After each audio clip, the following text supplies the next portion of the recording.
Bienvenue à Afrique Émotion, c'est Kelly Amouzou du Togo, là pour nous engager dans les conversations qui comptent.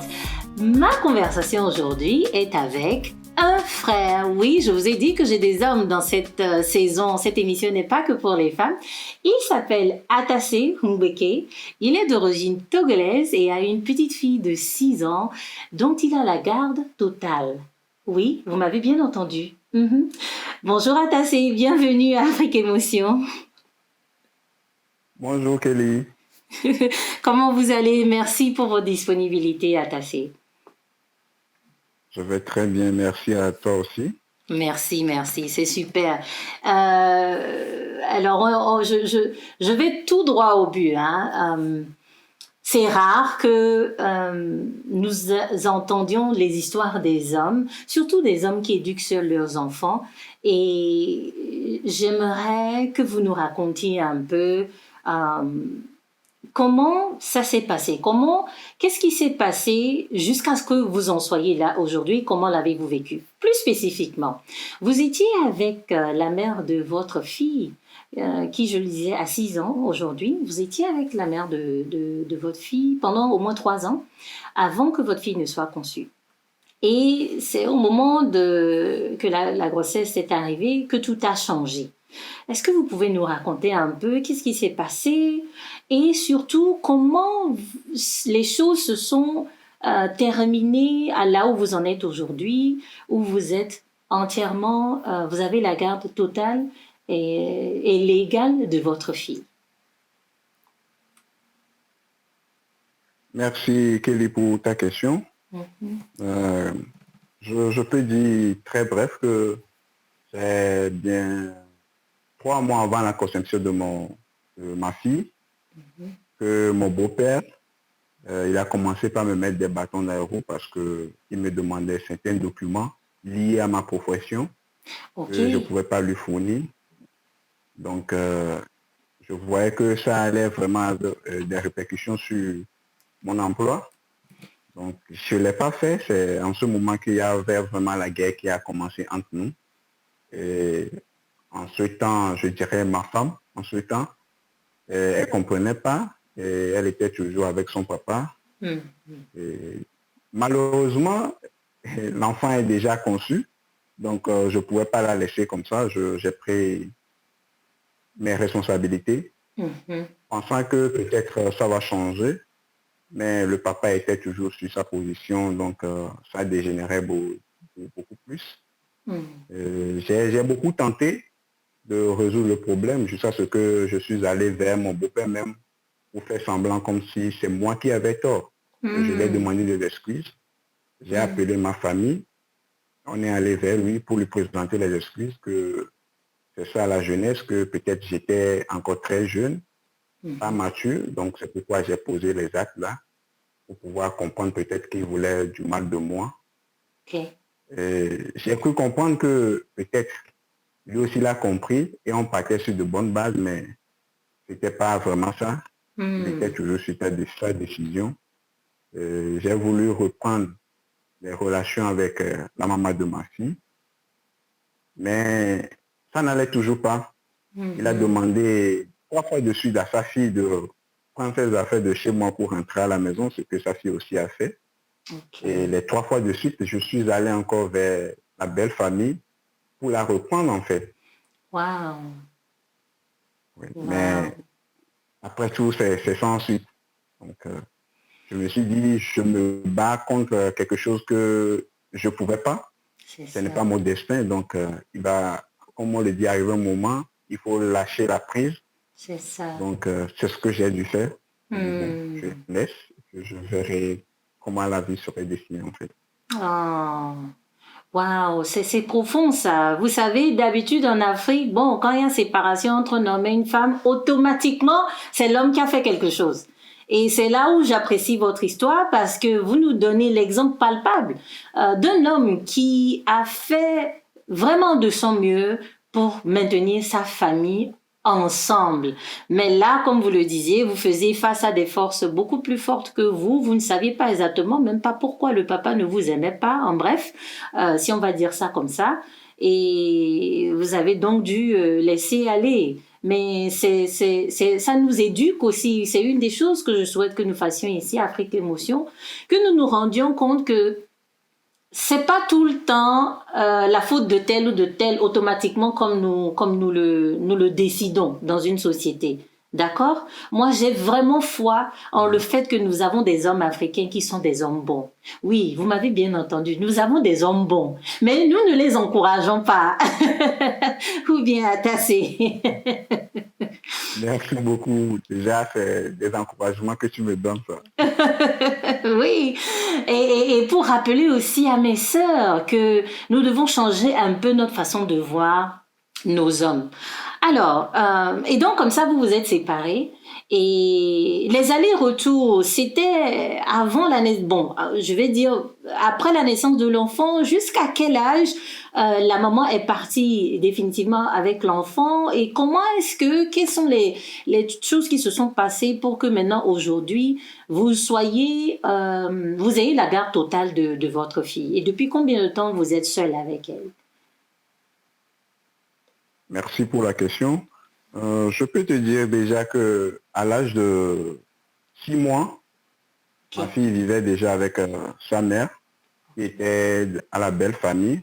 Ok.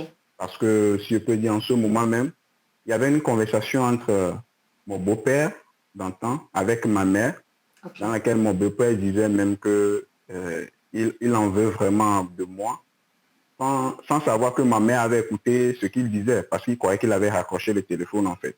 Ah. Mais ma mère m'a jamais dit ça. C'est 4 ans après que j'ai su ça en fait. Oh, wow. Mais moi, ouais, ma mère m'a toujours caché ça parce qu'elle me disait que ce n'est pas elle qui va causer une scission dans la famille. Ok. Mais 6 mois déjà, elle était avec ses parents.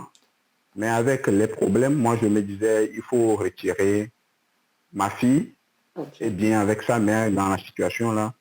Donc j'ai voulu louer une chambre pour elle. Ok.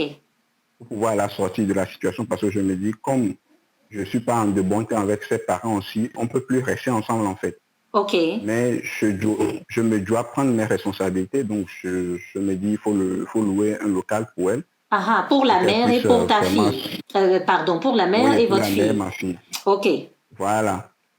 Comme ça, je l'éloigne au moins de la belle famille. Oui. Et on verra comment faire notre couple en fait. Ok. Mais ce que j'ai fait aussi, j'ai vu qu'elle ne voulait pas rester là où j'ai loué. Ok. Parce que son père disait, si elle est loin de ça, le père n'arrivait pas à contrôler ce qu'il voulait faire en fait. Ok. En quelque sorte. Mm-hmm. Voilà. Donc le père voulait qu'elle reste à la maison. Et imagine, je suis arrivé une fois même pour rentrer dans la maison, le père m'interdisait de rentrer dans la maison. Ok, et ça c'était après la naissance du bébé, hein? Oui, après la naissance du bébé, lorsque le bébé avait 6 mois. Ok, ok. Donc, vous ne viviez plus dans la même maison quand le bébé avait 6 mois.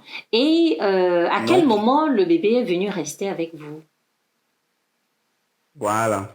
Déjà à l'âge de 1 an, 2 mois. Ok. 1 an, 2 mois, je prenais soin de ma fille parce que la maman, elle disait que elle en est marre parce que tous les soirs, par exemple, si le bébé est souffrant, si elle a les fièvres, tout ça, là, elle prend soin seule de la fille parce qu'on est loin, on est séparés.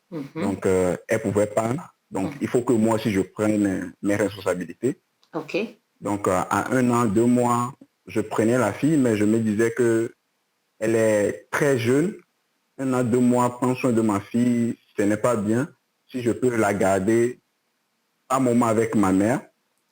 Mais je me disais aussi que c'est donner vraiment du travail à ma mère. Donc, j'ai trouvé une crèche. J'allais laisser ma fille à la crèche. Et je la récupérais les soirs. Les week-ends, je prenais soin de ma fille tout seul. Et par moment aussi, sa maman demandait à la voir les week-ends. Donc, souvent, les vendredis soirs, je partais la laisser à sa maman. Et le dimanche, je partais la récupérer. Ok, donc votre fille passait la semaine avec vous. Ok. Ah oui. Ok. Oui. Ok. La semaine avec moi.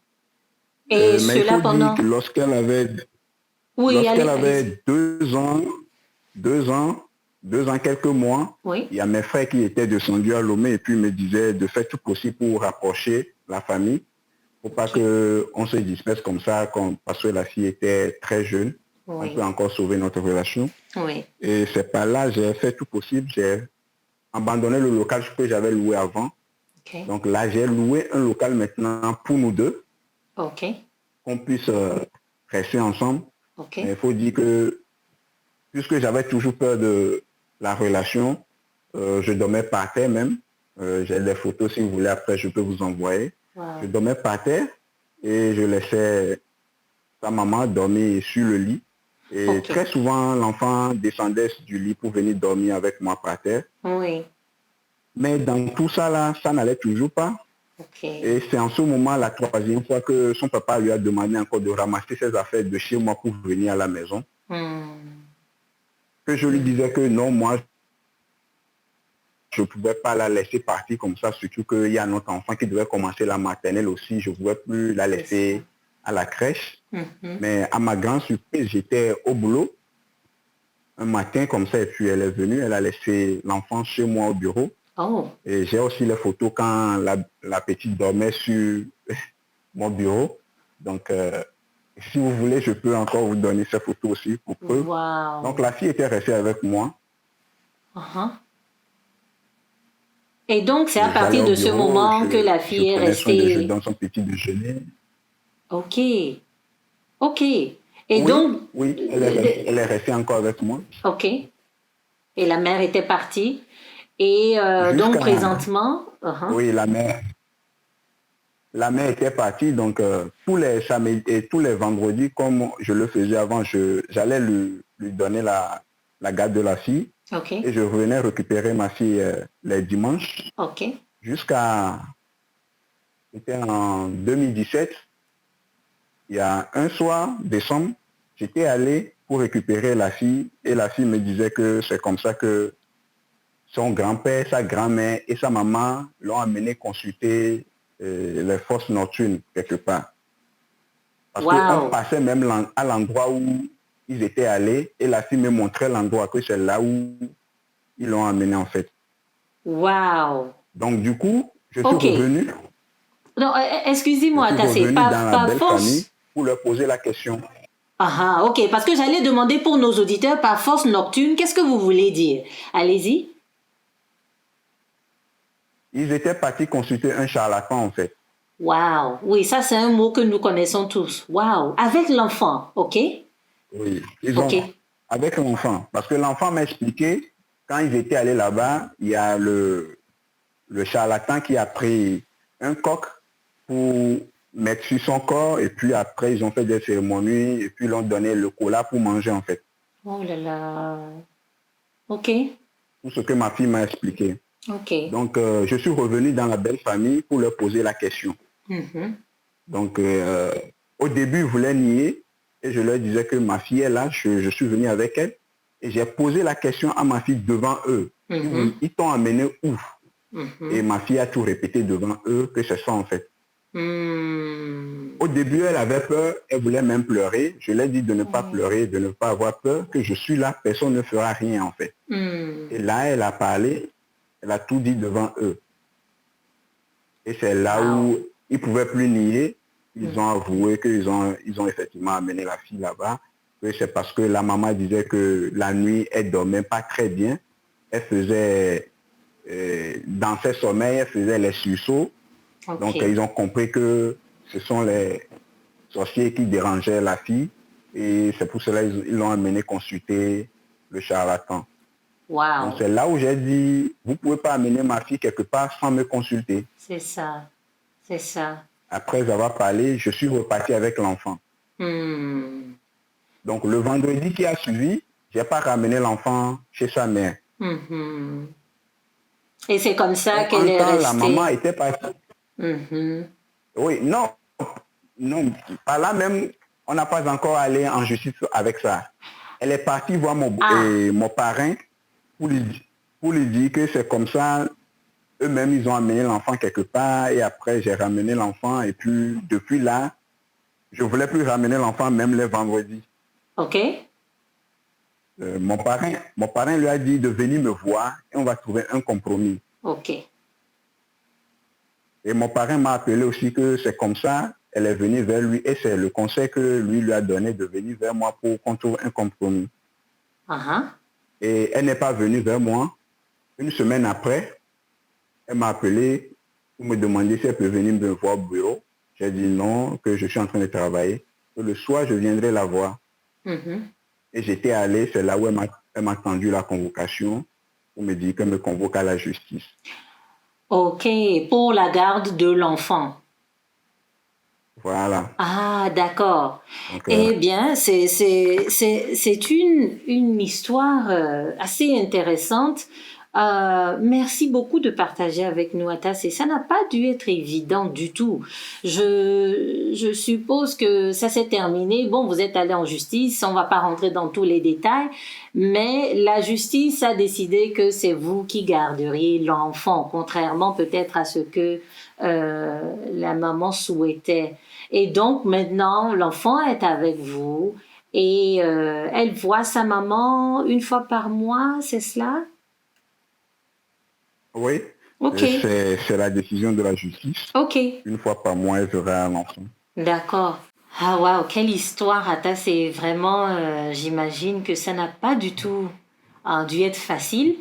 Et si en plus de tout ça, on rajoute le fait que vous habitez à Lomé et vous avez dû faire face à des jugements de la société et même plus particulièrement de vos collègues. Est-ce que vous voulez nous en parler? Donnez-nous des exemples de ce qui s'est passé par rapport à comment la société, en plus de la peine que vous viviez déjà dans cette situation-là, la société ne vous a pas vraiment soutenu. Donnez-moi 2 exemples.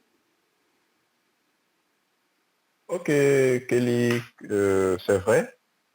Tout le monde pensait que quand il y a une séparation dans un couple, c'est toujours dû au mauvais choix de l'homme.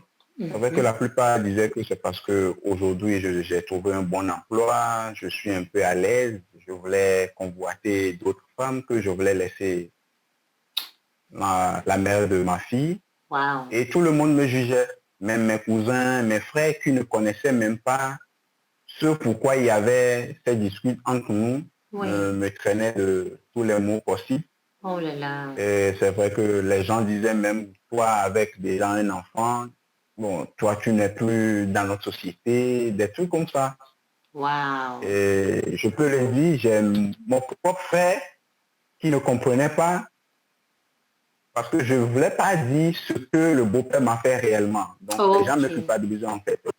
Ok. Donc arrivé un moment, il a fallu que j'explique à fond pour que certaines personnes me comprennent en fait. C'est ça.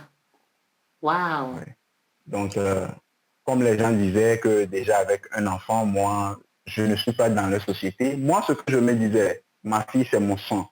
Donc, je n'ai pas à avoir ce que la société dit pour pouvoir évoluer. Mais c'est mon sang qui me fait évoluer. C'est ça. Que je suis avec ma fille, c'est ma fierté. Donc, je prends soin de ma fille. Peu importe si la société me rejette, ma fille ne me rejette pas, elle est tout le temps avec moi. Donc, je vis mon quotidien très heureux. Waouh! Vraiment, je suis contente d'entendre que vous aviez pris la décision de faire face à tout ça avec un mental positif. Et c'est ce qui vous a aidé jusqu'à présent. Vraiment, vous qui nous écoutez, j'aimerais vous rappeler, si ce que vous entendez vous parle, si vous avez vécu des situations pareilles, n'oubliez pas d'aller sur kellyamouzou.com et m'envoyer vos messages, questions, témoignages. Je ferai de mon mieux pour lire autant des messages que vous m'enverrez durant le direct du mois. Eh bien, Atassé, on va parler de choses un peu plus joyeuses, comme vous disiez tout à l'heure, que vous vivez votre quotidien dans la positivité avec votre fille. Alors présentement, vous êtes à nouveau en couple. Et dans nos préparations, vous avez dit quelque chose qui m'a fait tellement plaisir. Vous avez dit, vous sentez que vous êtes maintenant avec la femme qui a été vraiment faite de votre côte. Ah, ça, j'ai jamais entendu un homme dire ça. Ça m'a fait très plaisir. Et j'aimerais savoir quel a été votre chemin de tout ce drame, si vous me permettez de le dire, avec votre relation précédente avec la mère de votre fille, de ce drame-là, comment est-ce que vous êtes arrivé à passer, à traverser les étapes afin d'avoir aujourd'hui une relation saine où vous vous sentez aimé, soutenu, respecté, vous sentez que vous êtes avec la femme qui est faite pour vous? Merci Kelly. C'est vrai, ça n'a pas été facile. Depuis que je me suis séparé avec la mère de ma fille, c'est vrai que je traitais les femmes de tous les mots possibles. Pour moi, la femme, c'est vraiment le diable en personne. Oh. Je me disais que je ne pouvais plus avoir confiance à une femme. Ça, c'est vrai, c'est ce que je me disais. Et puis, je me disais, le plus important, c'est ma fille dans ma vie. Heureusement, j'ai rencontré celle que je dis qu'elle est faite de mes côtes. Et au début, c'est vrai que c'était juste l'amitié et on passait nos temps juste à se donner des conseils. Mais plus on passait de temps ensemble, plus je voyais que mes sentiments pour elle devenaient de plus en plus. Je l'aimais beaucoup plus, c'est vrai. Je ne voulais plus me séparer d'elle. Je voulais passer beaucoup plus de temps avec elle. Et c'est elle aussi qui me disait qu'il ne faut pas précipiter les choses. Est-ce que je suis sûr de ce que je suis en train de dire? Et j'étais sûr vraiment que je ressentais quelque chose de réel pour elle en fait. Donc, je l'ai fait mes avances. Et je lui ai posé même la question de savoir le fait que j'ai un enfant, est-ce que ça aurait causé vraiment, je peux dire, un entorse à notre relation? Ouais. Le jour-là, la réponse qu'elle m'a donnée, ça m'a beaucoup plus donné confiance. Parce qu'elle m'a dit clairement, le problème, ce n'est pas le fait que j'ai un enfant dans ma vie. Est-ce que moi-même, je veux vraiment entamer une autre relation aujourd'hui? Et c'est là le problème. Si je veux vraiment entamer une relation, là, c'est que je me mets corps et âme dans une relation. C'est ça. Donc, ce n'est pas l'enfant, en fait. C'est ça. J'ai vu déjà que la réponse qu'elle m'a donnée m'a beaucoup plus donné confiance en moi. C'est ça. Et elle m'a toujours soutenu. Elle m'a toujours respecté. Ouais. Et je sais que c'est elle qui est fait vraiment de mes côtes. Je me dis, je me battrai toujours pour la rendre heureuse. Aujourd'hui, c'est que je ne fais rien pour elle. C'est elle plutôt qui fait beaucoup de choses pour moi. Mais je ferai de mon mieux pour la rendre vraiment heureuse. Et je suis sûr aujourd'hui que j'ai trouvé l'amour de ma vie. Et puis, je regarde plus derrière. Comme le disait Nelson Mandela, on ne perd jamais. Nelson Mandela disait, je ne perds jamais. Soit je gagne, soit j'apprends. Donc je sais que tout m'est passé, j'ai beaucoup appris et j'ai gagné beaucoup. Oh là là, c'est magnifique ça. Et vous qui nous écoutez, l'amour, il existe. OK? L'amour après une séparation avec des enfants, ça existe aussi. Merci beaucoup Atassé pour ce très beau témoignage. Ça me fait plaisir de l'entendre d'un homme.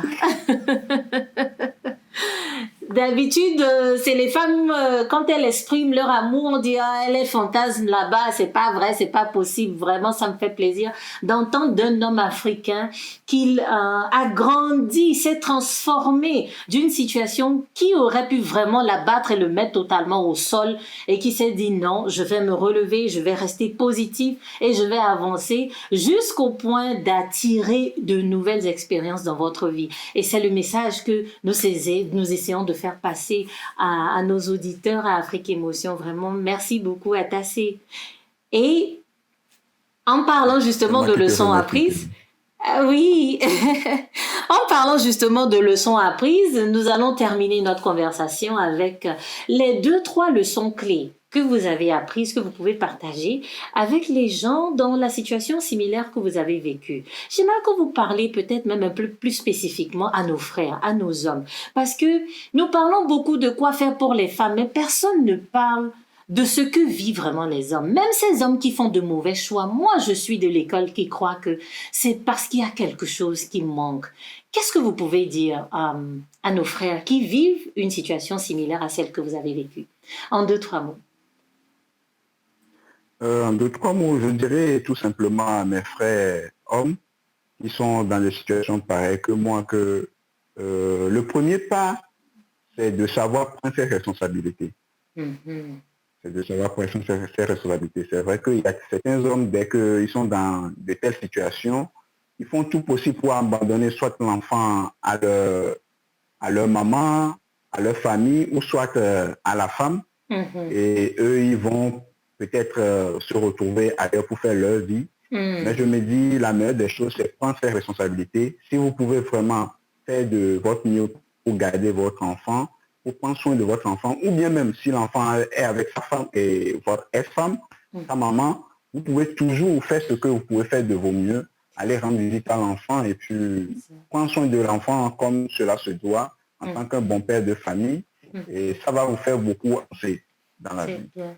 C'est Parce bien que je ça. me dis aujourd'hui, si je suis vraiment heureux de tout ce que je fais, c'est Mhm. parce que je me dis, je peux vraiment être fier que je prends soin de ma fille et personne ne pourra me faire des reproches sur ce point en fait. C'est ça. C'est ça.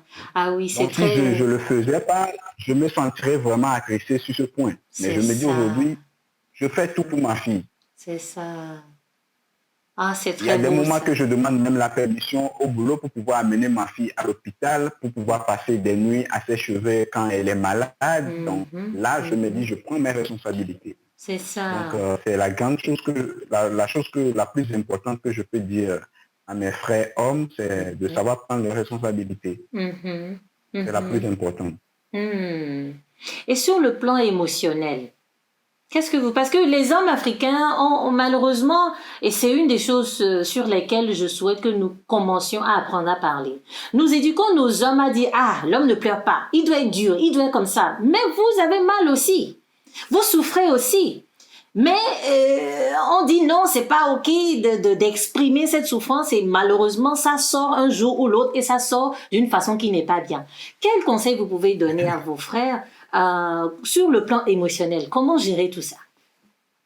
Sur le plan émotionnel, c'est simplement, je dirais qu'on dit souvent que l'homme ne pleure pas. Mhm. C'est pour cela que les gens croient que l'homme ne souffre pas. Mhm. Mais je peux vous dire qu'il m'est arrivé des moments où je rentre dans ma chambre tout seul et puis je pleure. Voilà.